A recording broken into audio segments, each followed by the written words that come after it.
hii. Na kwa kuwa hakuna siri katika dawa yetu ina udhu hasa katika yale mambo yanayohusu da'wa.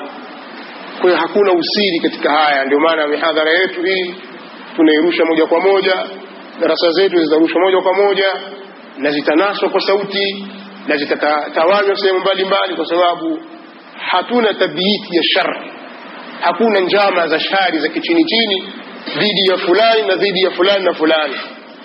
Sisi mambo yetu yako wazi, yako hadharani, kwa sababu ndani ya Qur'ani, yako ndani ya sunna za Mtume sallallahu alaihi wasallam, na katika sira ya salaf. Na yote anayotaka kujua akichungulia huko atajua kwa idhini ya Allah tabaraka wa taala.